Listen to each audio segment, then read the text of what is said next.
Hello guys, welcome back to my channel house with me. আশা করি সবাই খুব ভালো আছে, আমিও খুব ভালো আছি।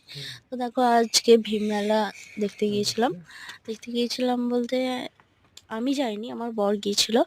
হচ্ছে সে এখান থেকে মোগলাই আর ফ্রাইড রাইস আর চিলি চিকেন নিয়ে এসেছে।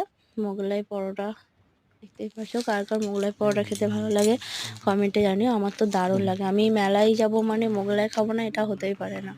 আর এদিকে দেখো, রেস্টুরেন্ট থেকে ফ্রাইড রাইস আর চিলি চিকেনও নিয়ে এসেছে। আমি প্যাকেট থেকে ঢেলে নিচ্ছি থালাতে। তো দেখো, ঢেলে নিচ্ছি, নিয়ে তারপর তোমাদের সাথে শেয়ার করছি। দেখো, ফ্রাইড রাইসটা ছিল এগ আর সবজি দিয়ে ভাজা। আর এদিকে দেখো, চিলি চিকেনটা দুর্দান্ত ছিল, দেখতেও যেমন আর খেতেও অসাধারণ। আমার তো আজকে ডিনারটা খুব মানে জমে গেল একবারে। আমি তো খেয়ে এত মানে মনটা ভরে গেল। তো তোমাদের কার কার ফ্রাইড রাইস, চিলি চিকেন আর মোগলাই পরোটা খেতে ভালো লাগে কমেন্টে জানিও। ভালো লাগলে ভিডিওটি লাইক করো আর শেয়ার করো, সাবস্ক্রাইব করতে ভুলো না চ্যানেলটি।